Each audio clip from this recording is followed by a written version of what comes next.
Hello, my name is Charlie Wilcher, and with me today I have Jody Wilcher, Haley Clark, Mark Wilcher, and then my dogs Dallas and Toby. Carol Alexander was born on October 6, 1940. During her life, she was mother to 4 children, 1 boy and 3 girls, in that order. She was also the grandmother to 8 grandchildren who became her life. She spent much of her free time caring for her grandchildren and spoiling them as much as she possibly could, which you can be sure her children appreciated very much. I was lucky to be one of these 8 grandchildren.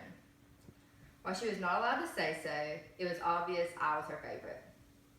I may not have been her first grandchild, but I was the first grandchild born on the hill, which is what we call where we live.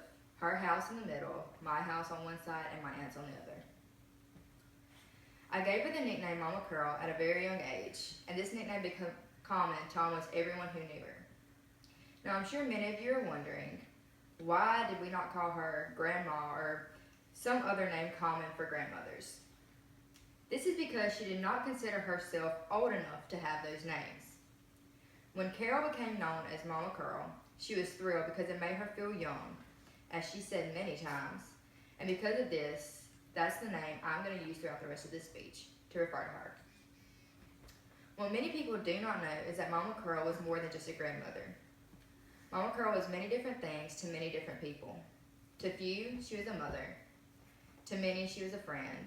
And then to others, she was just some woman. Many did not get to see the different roles that she played in my life. Today, we will look how Mama Curl was more than just a grandmother, but was also a teacher, a counselor, and most importantly, a friend. First, let us take a look at how Mama Curl was a friend, a teacher. Mama Curl loved music. It was one of her greatest passions, even though she was not always that great. From a young age, she began to inspire my love for music, although she struggled to get me to overcome my stage fright at first. When I was approximately 8 years old, she took me with her to perform for the first time at a small gathering in Sebastopol. After performing for the first time, she had lit a fire in me and had taught me to love and appreciate music. She tried to challenge me every few weeks or months to try new instruments. The first instrument she tried to teach me was the piano. This did not work out well because she could barely play herself, and I only successfully learned one song, Pop Goes the Weasel. After failing the first time, she moved on to teach me how to play the mandolin. This time, it did not end in failure, and I improved drastically over the next few months. While some instruments did not take very well with me, Mama Curl taught me much more than just which instruments were not right for me and what I needed to improve. Mama Curl taught me that music was an outlet for emotion, and that it would always be there for me. Through this process, she also taught me not to give up right away, but to know when something was not right for me. Now that we have discussed how Mama Curl was a teacher, let us look at her duty as a counselor. One of the best qualities that Mama Curl had was that she was a great listener and almost always had great advice. I remember one day she picked me up from school when I was in the 5th grade. She could tell I was upset about something, but knew she needed to give me a little bit of time before she approached me. So after a while, she sat me down with ice cream in hand and asked me what was wrong. I began to explain that one of the boys in my class made fun of me for smiling all the time, something I began to do to keep my lips from being cut on my braces. She pondered my statement while I picked up my ice cream. She then looked at me with a very serious face and asked me if I had any reason not to smile. I responded as a child would, shrugged my shoulders, and said, well, I guess not. She told me that if there was nothing wrong with me smiling and being happy all the time, and that if anyone had something to say about it, I should just tell them that I had no reason not to smile. This theory changed my life and made me realize that I had nothing to be ashamed of as long as I was being myself.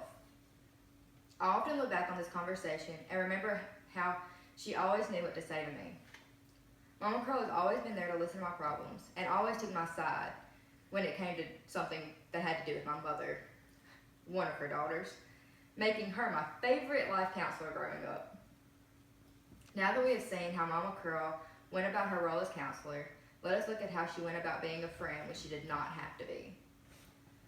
Mama Carl was a friend to everyone she came across, one of the most inspirational qualities she had, and quickly she became my best friend. As mentioned previously, she was a great teacher and counselor, two qualities that a true friend needs to have. She always had my back, even when I was wrong. And if I was wrong, she did not hesitate to tell me, but she would still take my side in an argument with anybody. That anybody usually being my mother. We spent a lot of time together, but we always had something to talk about. There was never a dull moment when we were together, and I will always cherish the laughs and tears we shared together. While Mama Curl's first role was being a grandmother or mother, she always made time to be more than just that. She was a teacher when she knew one needed to learn. She was a counselor when she knew one needed to vent or get something off their mind. And she was a friend all the time. While she will be missed, she will never be forgotten. She will live on in the memories of her loved ones forever.